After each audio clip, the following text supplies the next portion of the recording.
और चलिए अब बात करेंगे छत्तीसगढ़ के शहरों, रिहायशी इलाकों और भीड़भाड़ वाले बाजार में आपकी सुरक्षा पर पटाखे की दुकान चलाई जा रही है, उन पर क्या कुछ हो रहा है।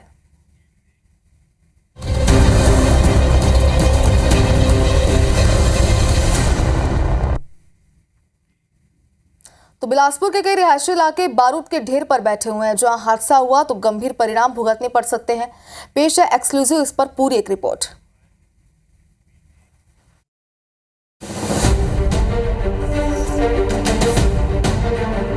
बिलासपुर के कई रिहायशी इलाके बारूद के ढेर पर बैठे हुए हैं। जहां हादसा हुआ तो कई गंभीर परिणाम भुगतने पड़ सकते हैं।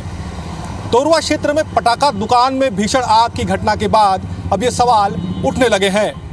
आप भी देखिए शहर के बीच बारूद के ढेर पर ये खास रिपोर्ट। बिलासपुर में पटाखा बारूद के भंडारण और बिक्री को लेकर कोई खास कसावट नहीं देखी जा रही है, जिससे शहर में बड़े हादसे का खतरा बढ़ा हुआ है।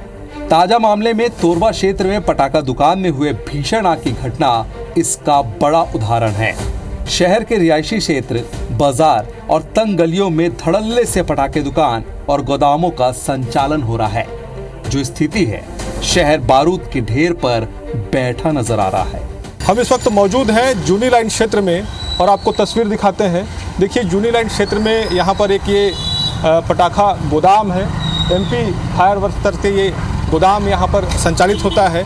दुकान कम गोदाम ये है और 12 महीने का है। तो यहाँ पर से जो पटाखा है वो बेचा जाता है, सेल किया जाता है।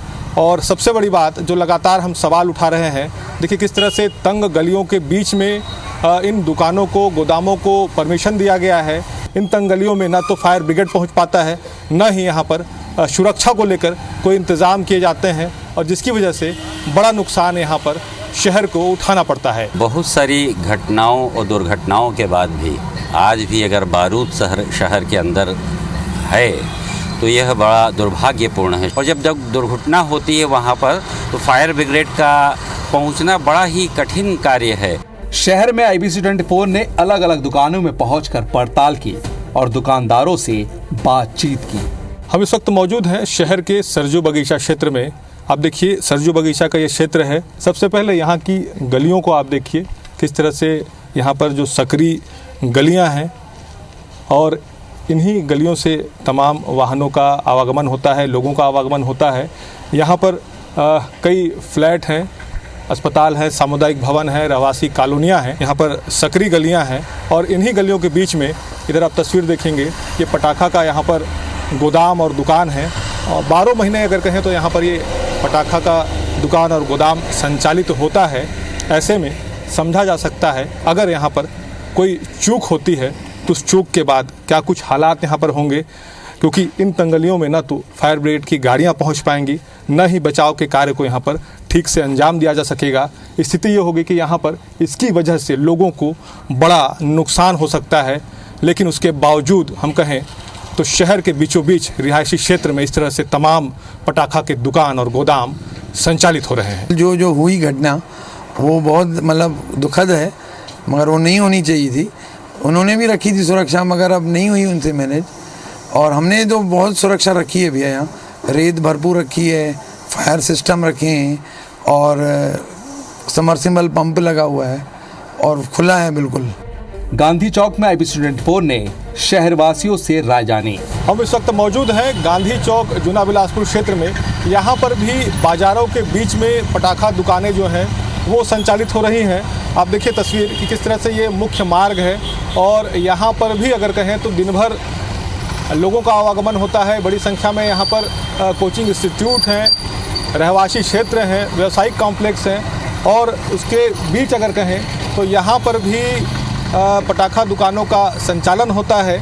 जिसके बाद अगर कहीं कोई घटना होती है तो सबसे ज़्यादा जो दिक्कत है वो यहाँ पर लोगों को उठानी पड़ती है। छोटी सकरी गलियों में अपने गोदाम या अपनी दुकानें उन्होंने खोल रखी हैं। इससे कभी भी बड़ा हादसा हो सकता है। जिला प्रशासन, पुलिस प्रशासन लगातार अगर अपना ध्यान देती रही है और आगे भी देती रहे, जो इस तरह से लाइसेंस उन्होंने जारी किए हैं शहर के बीच में जो उन्होंने दिए हुए हैं जिन व्यापारियों को, जिन गोदाम संचालकों से, उनको शहर से बाहर ले जाएं। जानकारी के मुताबिक शहर में स्थायी 16 और अस्थायी पटाखा कारोबारियों की संख्या 160 से ज्यादा है। 16 स्थायी कारोबारियों में किसी को 100 किलोग्राम तो किसी को 1100 किलोग्राम बारूद रखने की अनुमति प्रशासन ने दी है। अस्थायी पटाखा दुकानों की 20 से 25 दिन की वैधता होती है। अस्थायी पटाखा दुकानों को बड़े पटाखों में 100 किलोग्राम और चाइनीज पटाखे रखने की ही अनुमति दी जाती है। पटाखा व्यापारियों का एक वर्ग ऐसा भी है जो सीधे भारत सरकार वाणिज्य और उद्योग मंत्रालय पेट्रोलियम एवं विस्फोटक सुरक्षा संगठन से भी लाइसेंस ले रखा है। हालांकि शासन प्रशासन समय समय पर इसकी जांच और कार्रवाई का दावा करता है। वर्तमान में एक घटना अभी घटी है, तो इस संबंध में हालांकि वो प्रॉपर लीगल वो लाइसेंसी है, मैंने चेक करवाया है, फिर भी हम देखते हैं उसमें और क्या उसने कोई वायलेशन किया है कि नहीं किया है। जिले के अंदर जो अस्थायी पटाखा लाइसेंस है और उसके से लाइसेंस धारक लोग हैं, तो उनके संबंध में समय समय पर निरीक्षण कराया जाता है। आपने ये बात मेरी संज्ञान में लाई है। निश्चित रूप से ये गंभीर विषय है, इसे संज्ञान में लेकर निश्चित रूप से आवश्यक निर्देश अधिकारियों को देंगे। पटाखा गोदाम और दुकानों के लिए जरूरी शर्तों की बात करें तो पटाखा फैक्ट्रियों को एक समय में 15 किलो बारूद की अनुमति रहती है। फैक्ट्री में पटाखा बनाने के कुछ मिनटों में ही इसे गोदाम या दुकान में शिफ्ट करना होता है। इसके बाद फिर 15 किलोग्राम बारूद से ही पटाखा बनाना होता है। पटाखा गोदाम या कारखाना घनी आबादी से 1 किलोमीटर दूर होना चाहिए। बिजली सप्लाई के लिए लगाए गए हाई टेंशन तार ट्रांसफार्मर के आसपास फैक्ट्री नहीं होनी चाहिए। अग्निशम विभाग और संबंधित थाना पुलिस की एनओसी अनिवार्य है। फैक्ट्री संचालक दुकानदार को आतिशबाजी का अनुभव प्रमाण पत्र जरूरी है। फैक्ट्री कर्मचारियों को अग्निशम यंत्र चलाने की जानकारी होनी चाहिए। बारूद के ढेर पर बैठे शहर में बड़े हादसे का खतरा मंडरा रहा है। जरूरत है समय रहते इस पर ध्यान देने की और स्थिति की समीक्षा करने की, ताकि शहर को बड़े हादसों से बचाया जा सके। बहरहाल बारूद के ढेर में बैठे शहर में हादसे का खतरा मंडरा रहा है।